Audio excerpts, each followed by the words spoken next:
नाज़रीन, अक़वाम मुत्तहिदा की general assembly के 80वें इजलास का आज तीसरा रोज़ है।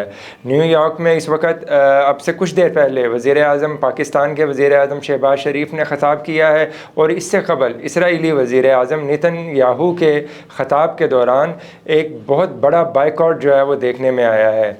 इस वक्त न्यूयॉर्क में सीनियर पाकिस्तानी सहाफ़ी मुअव्विज़ सिद्दीक़ मौजूद हैं। हमने उनसे रब्ता किया है इस हवाले से अपडेट लेने के लिए। तो मुअव्विज़ सिद्दीक़ी, आपने सारी कार्रवाई जो आज की है वो देखी है, तो क्या अपडेट्स हैं और क्या मनाजिर थे नेतन्याहू की तकरीर के दौरान बाइकआउट के, और वज़ीर आज़म पाकिस्तान ने किन उमूर के ऊपर ज़्यादा बात की है? जी, आज जनरल असम्बली के आला सतह इजलास के 5वें दिन बड़ा हंगामा खेज रहा। ये जो 80वां इजलास हो रहा है, इसमें आज जब यहाँ इसराइल के सदर नेतन्याहू की सबसे पहले तकरीर थी आज के दिन की, तो जैसे ही लोग आके बैठे और जैसे ही उनकी तकरीर शुरू हुई तो इस वक्त जो है वो मुस्लिम रहनुमाओं और दीगर जो है आलमी रहनुमा थे, उन्होंने इसराइल की जाहिरियत और जुल्म के खिलाफ जो है जो कत्लेआम के खिलाफ उसको उन्होंने बिल्कुल रद्द करते हुए उनकी तकरीर का बाइकाट किया।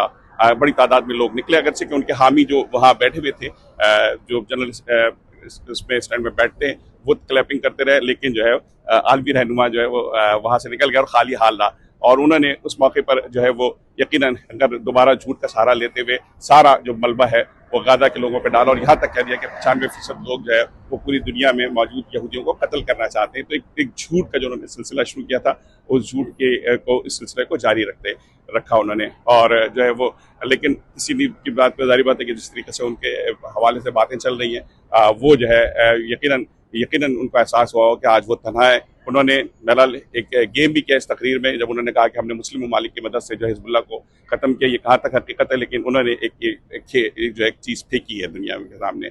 दूसरी फिर जो है उसके बाद वज़ीर आज़म शहबाज शरीफ की तकरीर थी, जो बहुत एक वादे पैगाम लेके आए थे और जिस तरीके से उनको अक़वाम मुत्तहिदा में आलमी रहनुमाओं की जानिब से वेलकम हुआ है, उससे अंदाज़ा यही होता है कि उनकी तकरीर में एतमाद था। और गुज़िश्ता कई सालों के मुकाबले में पाकिस्तान एक बेहतर पोजीशन में था जब से वो आए हैं यहाँ।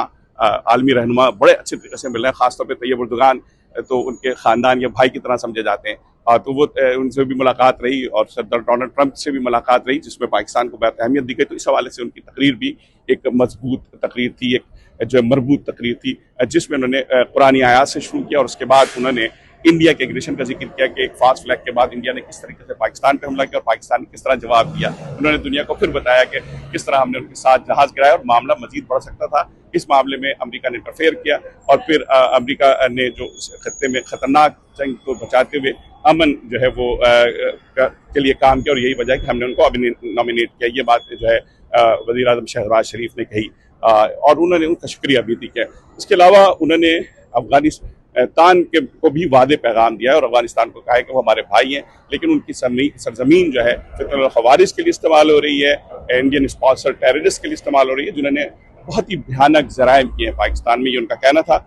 और उस पर उन्होंने वादे तौर पर पैगाम दिया कि ये चीज़ बर्दाश्त की जाएगी, लेकिन हम जो है इस मामला पर बात करना चाहते हैं, हम पुरअमन तरीके से बात करना चाहते हैं। उन्होंने बलूचिस्तान के मजीद ब्रिगेडियर BLA वगैरह का भी जिक्र किया, जिनको अभी हाल ही में दहशतगर्द तंजीम करार दिया गया। तो इस लिहाज से उन्होंने अपना एक वाज़ेह और मजबूत पैगाम जो है वो दुनिया को दिया है। जी।